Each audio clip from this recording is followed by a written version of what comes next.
title of this video is Road Movie, Part 1. Part 2, 3 and 4 are to follow.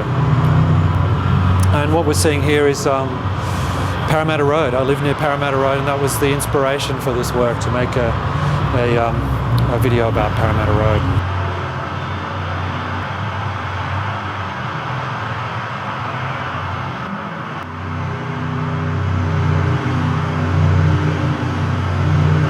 Everyone living at the moment is kind of presented with this dilemma about vehicles and how to get around. In Sydney, literally, like how do you get across the city? It's really... the public transport system seems to be pretty much the same as it was at the beginning of the 20th century, with not a lot of improvement. So it's something where the city is kind of has fallen apart on,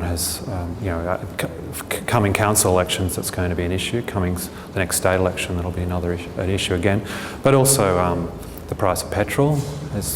These are all things I was thinking about when I was devising this project a couple of years ago. And then there's all the whole problem of the pollution from transportation and how the disaster that's about to produce. So I thought, oh, this is a really interesting topic, and it's a dilemma. Like, I use cars, contradictory. I try not to use them, but to make a video like this, I need to use cars. So I wanted to make a work about that and use a cinematic reference, the road movie, and kind of coming to the end of the road in a sense in a video work.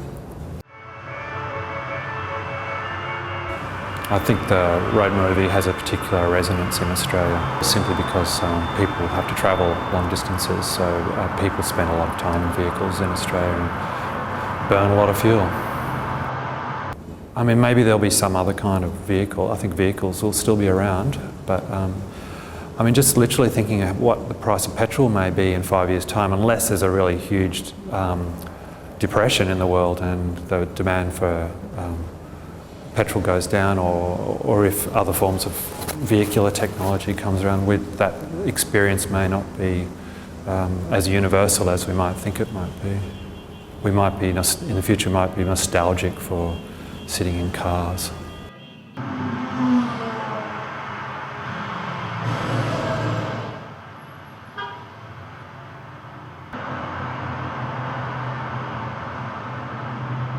The way I create a video work is, it depends on the project, but I usually start off sketching and creating ideas for shots or sequences.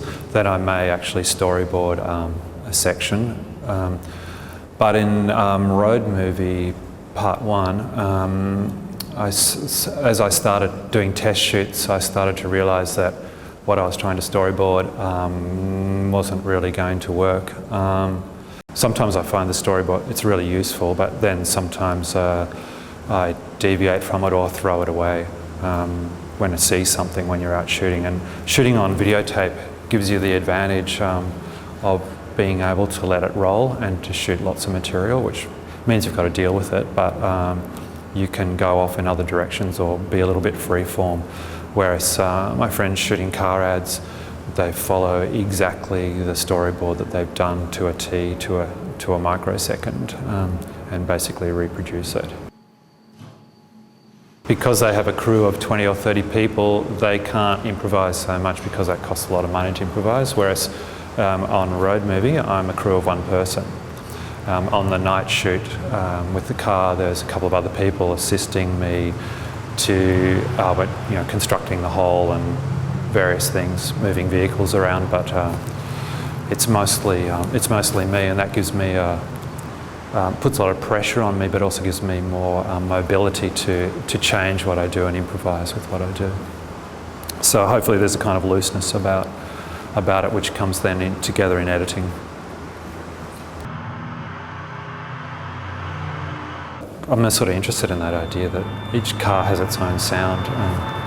So our particular car in this one has this organ kind of. It's actually originally a barrel organ, so it's looped and repeated kind of, and when I've recorded it, controlling the tempo, so it's winding up and winding down, so it's like a clockwork mechanical mechanism. So it's kind of looping, stuck in a groove in a sense, but kind of cranking up and cranking down.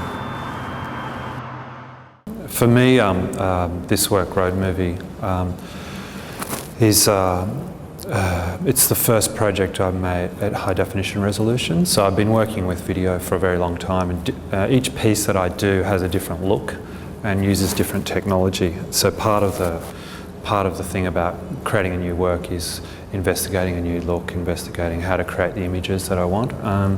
I do a lot of drawing, but this is the first work that I've done that's shot outdoors with mostly natural light in colour. Usually I've worked in the past in the studio where I'm controlling the lighting and I'm controlling the colour, but I've always used lots of processing effects.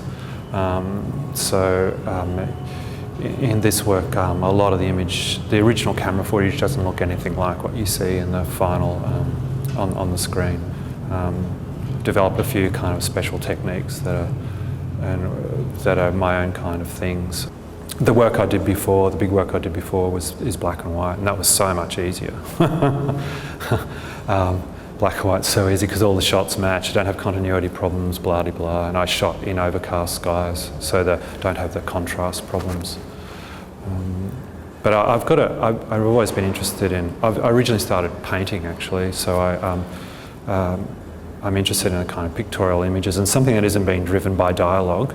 It's got to be driven by something, otherwise it's not very interesting. So images are kind of really important to me, and how they're cut together and how they combine with sound. I created some of the sounds of the car afterwards and before, so all of the sounds of the door slamming and the sound of the cars done. Some of that's before, some of it's after. All of these spade sounds are done at night time in the bush or in my studio.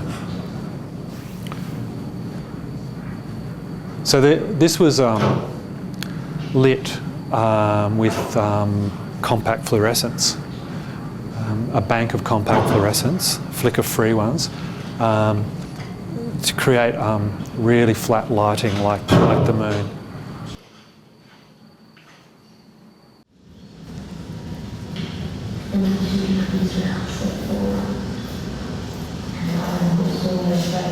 There's a continuity with Road Movie and Divide, which is the previous work I did, which is either a 25-minute cinema screening or it's a 2-channel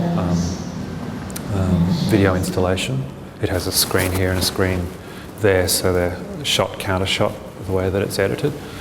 And it uses kind of a symbolic narrative. It has very little dialogue, but it has a voiceover. And then also the Mary Stuart tapes from 2000, which is a short videotape, which is a reworking of Schiller's Maria Stuart. But there's also a performance based on that, which uses a video surveillance system. We wired up one block of the city in Redfern with surveillance cameras and sent all those surveillance cameras back into the theatre. So the audience is sitting in the theatre and they only see the performer when she flits past the surveillance camera in the street. They also see inside the dressing rooms for the next performance or whatever. So you see other actors getting dressed, undressed and whatever. So it's kind of an inversion of the theatre inside out. At the end of the piece she comes, the other thing they're doing is they're hearing the text from Maria Stuart in English through the sound system. So she's radio mic'd and is being broadcast. So we set up a radio miking system that covered a whole block. So it's like an expanded theatre. And at the end of the piece she comes into the theatre and into the audience, and then she says last line, and then the lights just drop. So there is this work. Road Movie is in a continuum with those other works, and there are a couple of other pieces too that are kind of related. So a lot of my work in the 90s is much more montage based and kind of abstract and more about gesture, and I also still do that work of did a work a couple of years ago called Shiver, which is a collaboration with De Quincey & Co., which is a dance company, and that has no text, no narrative. It's a collision of different gestures and different tempos, which is something I like to do, which is more musical.